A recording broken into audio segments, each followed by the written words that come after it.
Assalamualaikum warahmatullahi wabarakatuh. Shalom, Om Swastiastu, Namo Buddhaya, salam kebajikan untuk kita semua. Salam sejahtera dan salam sehat untuk Pak Asep dan Bu Meti selaku dosen pengampu HKI dan juga hukum pajak beserta teman-teman sekalian yang menonton video materi individu saya. Nah, perkenalkan nih teman-teman, saya Stefani dari PPKNA Angkatan 2020. Saya di sini akan memberi penjelasan, akan sama-sama belajar tentang materi merek atau brand ya. Nah, tapi sebelumnya di sini saya akan share materi saya yang di PowerPoint.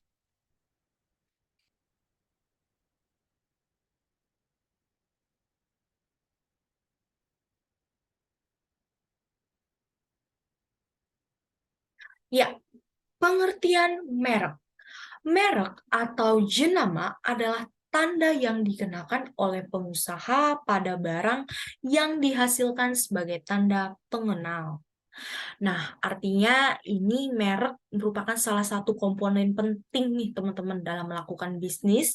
Dengan adanya merek, konsumen akan dapat lebih mudah mengingat, mengidentifikasi suatu produk dari saingan lainnya atau dari produk-produk lainnya gitu.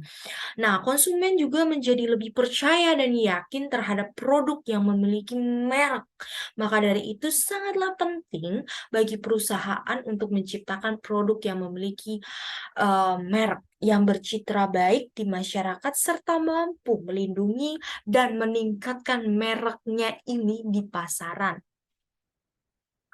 Kalau menurut ahli, pengertian merek ini, menurut ahli Kotler dan Keller pada tahun 2009, merek adalah nama, istilah, lambang, atau desain atau kombinasinya yang dimaksudkan untuk mengidentifikasi barang atau jasa dari salah satu penjual dan mendiferensiasikan mereka dari pesaing.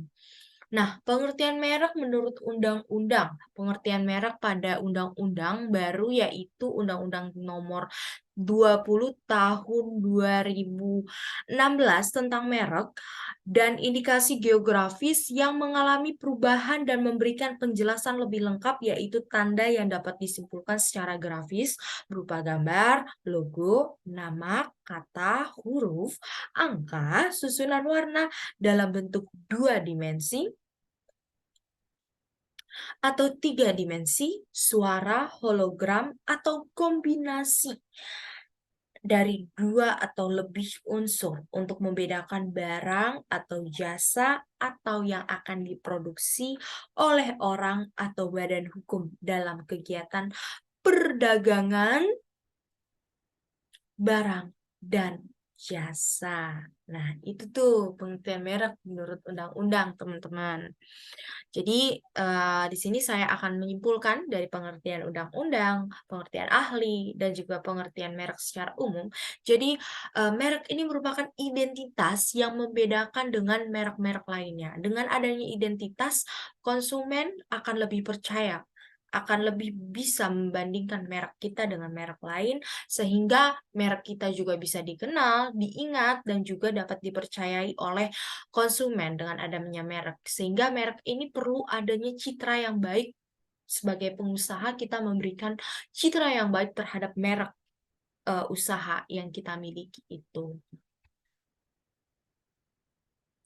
Selanjutnya ini ada teori merek. Teori merek menurut Ciptono ini sebenarnya sama aja sih seperti yang tadi-tadi, namun di sini teorinya nih menurut Ciptono nama, istilah, tanda, simbol atau lambang, desain, warna, gerak, atau kombinasi atribut produk lainnya yang diharapkan dapat memberikan identitas dan diferensiasi terhadap produk pesaing.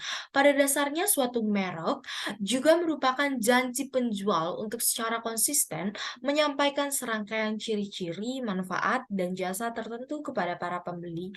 Merek yang baik juga menyampaikan jaminan tambahan serta berupa jaminan kualitas.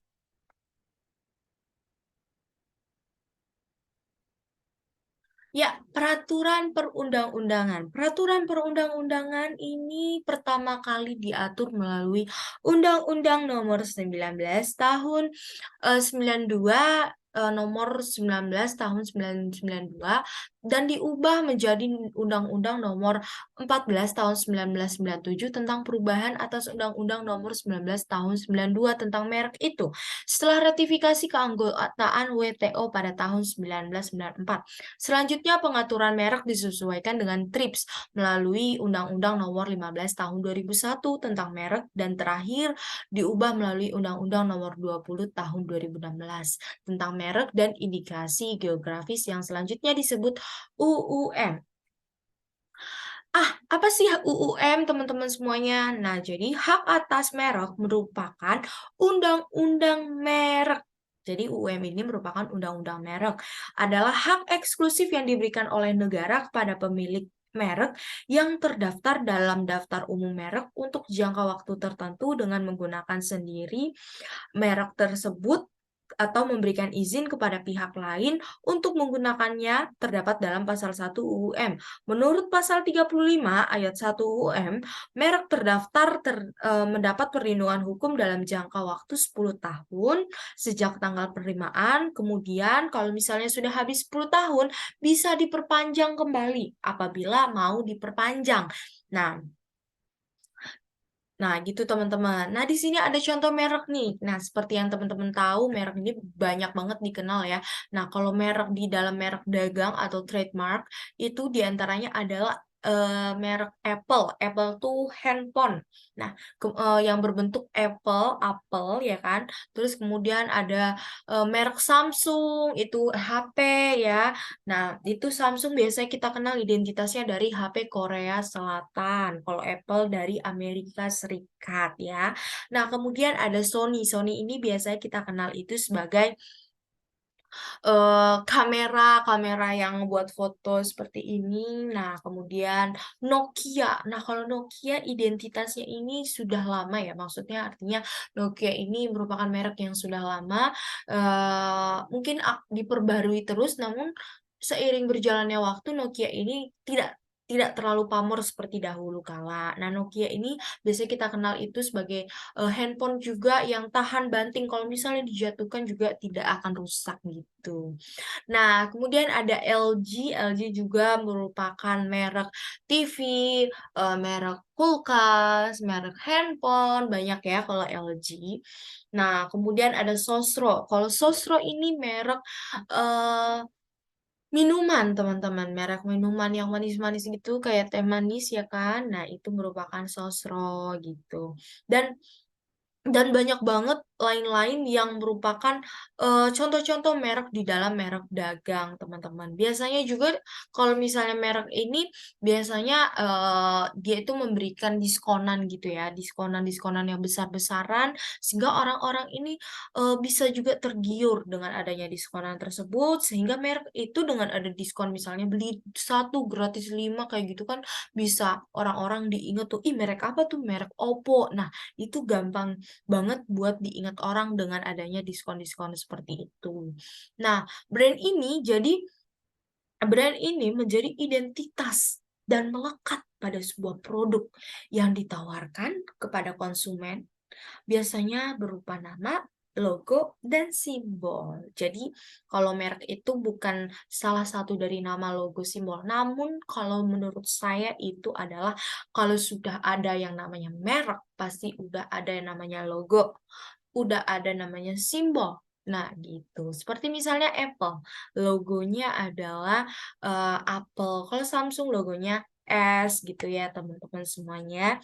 Jadi, contoh merek dalam merek dagang itu yang di sekitar kita seperti merek handphone, laptop, merek kipas, merek semuanya semuanya pasti ada merek-mereknya. Nah, jadi buat teman-teman semuanya, kalau misalnya kita mau berusaha, pasti diusahakan kita pilih nama merek dagang kita yang menarik, yang bisa dikenal orang lain, yang bisa diingat orang lain, kemudian caranya itu identitas yang membedakan dengan merek-merek lain juga. Nah, sekian presentasi individu saya, kurang lebihnya mohon maaf. Semoga bermanfaat untuk semua yang bisa menonton video ini dan saya juga berterima kasih kepada dosen pengampu Pak Asep dan Bu Meti yang sudah menjelaskan materi-materi HKI dan juga hukum pajak. Terima kasih.